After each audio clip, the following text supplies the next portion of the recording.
this?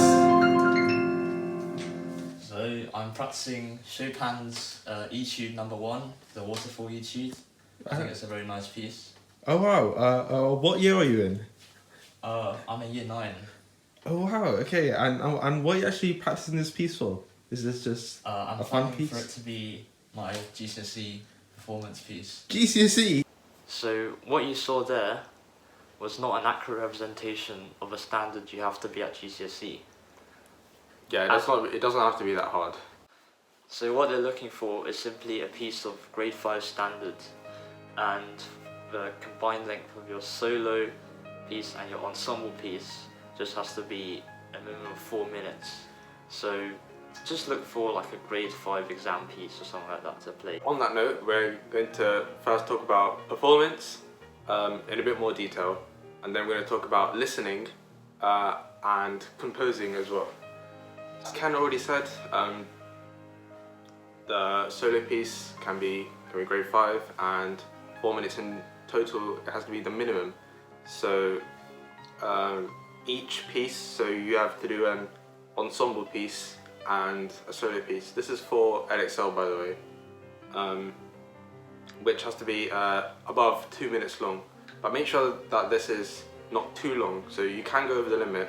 But if you play like a 6 minute to 8 minute piece, you just have more room for error, and that's what you want to avoid, because especially in performance, like even a small few errors, like a few wrong notes, different rhythms, can really dock your marks.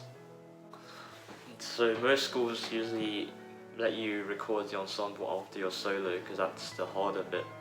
And the ensemble piece we recommend trying to sort out early. So that includes who you're going to be playing with, what piece you're going to be playing. And I would actually argue that's the most difficult part, especially if you're playing a niche instrument or any instrument that's not the piano, basically. And then practice that maybe across 3 or 4 weeks with your companion or your companions, and re-record it as necessary in the lead up to the Easter holidays. And if one person just I don't know, messes up any ensemble, just a point that for your actual performance grade in ensembles, it's also your playing, but also how the whole ensemble sounds that affects your grade.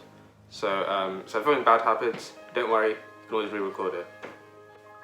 Now it comes to listening. So this is worth 40%, I think, of your total GCSE, and it's the paper you sit in summer, so the bit that's not actually coursework. And for this you have to study, 8 set pieces, something like that. For Edexcel it's 8, for other specifications it's different. Yeah, and you need to basically know these pieces inside out. Our Edexcel pieces are based on 4 areas of study, and all the pieces we had access to in an anthology for, so we were able to get printouts of those scores and annotate them to illustrate areas of melody, rhythm, structure, harmony, instrumentation, tonality, articulation, dynamics. All those features we looked at for all of the pieces. Yeah, and an easy way to remember them is Mrs. Hit, as like an acronym, but you need to also remember tempo, dynamics and articulation, and texture on top of that. So texture is always a difficult one, because it's not something you can really hear that well in a piece, especially if it's something other than monophony or melody-dominated homophony. Especially when the texture changes, it's very subtle as well, so you don't necessarily notice that. So always make a note for every piece where the texture can change. Yeah, and basically for all these pieces, you need to know about these things inside out, from the beginning, middle and end of the whole piece. If your school doesn't, provide anthologies for you to use during your lessons, nag them to get some anthologies, because without a score, everything is more difficult. Like, we're going to talk about music dictation and unfamiliar listening later on, and without a score, that's made infinitely more difficult. As well as those musical features, you need to also know a bit about the history and the specific features of each piece. For example, do you know that Sinead O'Connor was the singer in Africa's Sound System, and that what was her previous name?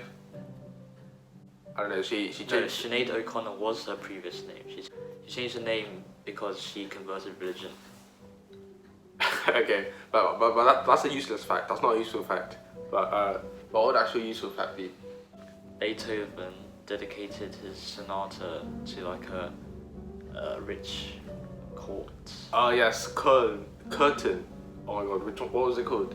He was the Kapellmeister in Curtin.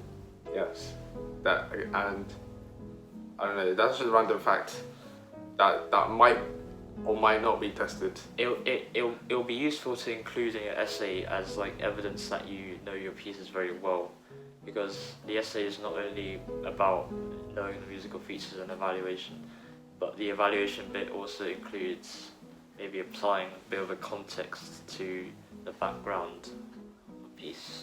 And in terms of the specifics for each piece, so you need to know about, you know, the technology used in Killer Queen, so the wah wah and other things like that, reverb, and also the tasty Picardy in Music for a While, and another like key specific things for that piece.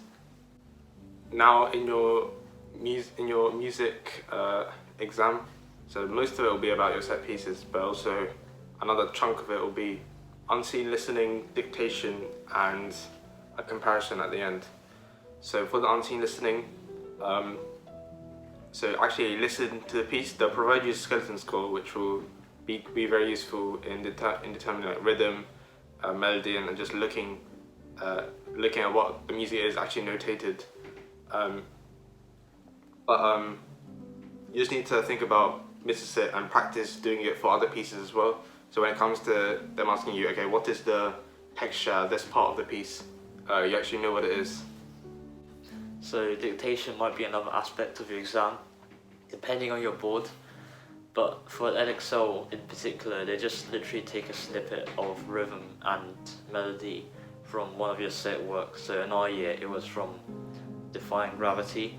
So that's another reason why knowing the score well, or at least having the melodies in mind, having the rhythms of those melodies in mind, really helps in dictation.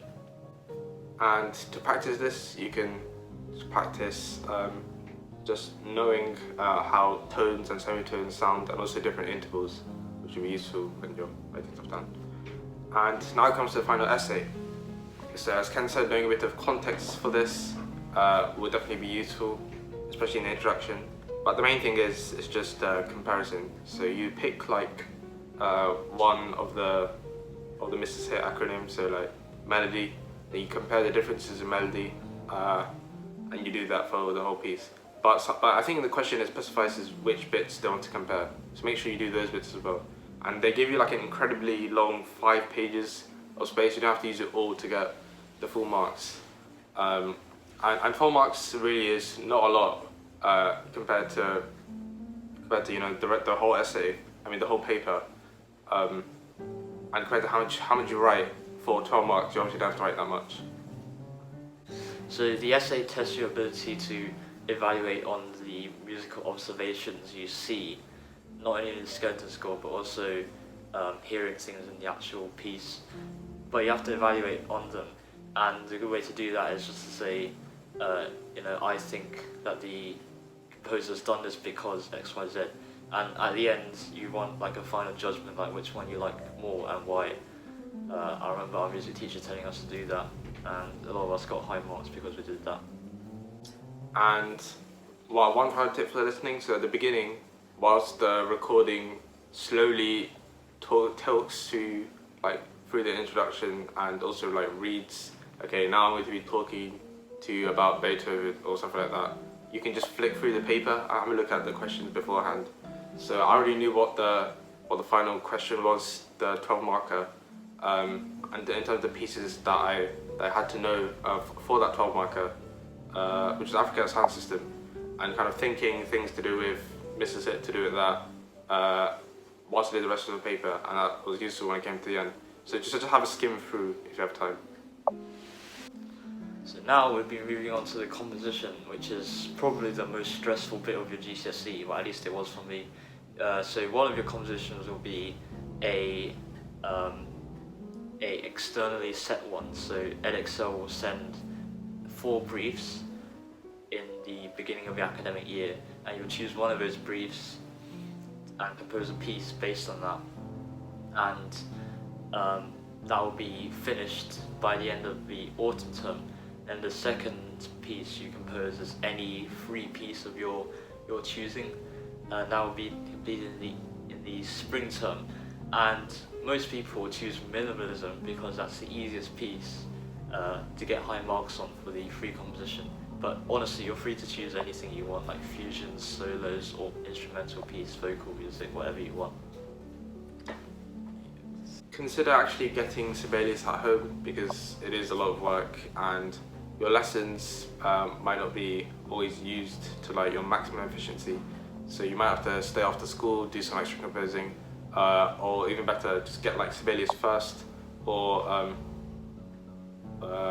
some version of Sibelius, which will definitely help you in year 11 at least, when you're trying to meet those quite tight deadlines.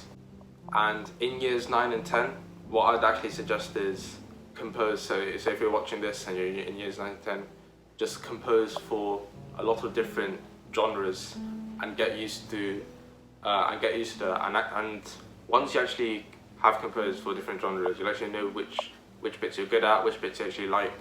And when it comes to choosing the genre you're composing for, then you kind of have an idea previously. So part of the skill of composing is based on not only like your musical knowledge, but also your musical experience, the extent of your listening. So for someone who's listened to a lot of music from a lot of different varieties, they'll have a very good idea of how composers develop their ideas and how they structure their piece, and they'll be able to incorporate those into their own piece. So if you do that, then composing will be made a lot easier. And the penultimate point I have is that in your actual composition on Sibelius, there are these things called tabs. So they're like yellow post-it notes which you can just spam around your whole piece, and you can just write, okay, I'm doing this. So if you have a particular bit you want to show off, you write it on that post-it note, and most people just put that through the whole piece, so that when the examiner or your teacher listens to the music when marking it, they know what to look out for, and they can actually see that I've done it, because they might only listen to it once and they might not pick up on everything. So that's why you do that. So music is just one of those subjects where either you really enjoy it or you absolutely despise it with your heart. And honestly, like, it seems the same in every class, that around 50% or slightly more than the majority, or slightly more than, 50% or slightly more than 50% people hate music, and around half or less than half really like music. And you want to be in the latter half, the half that really likes music, because liking music will make the 3 years or 2 years, whatever school you go to, much more enjoyable, and things like composition, learning a set works will seem like less of a drag. Yeah, don't be fooled by your year 8 teacher's propaganda.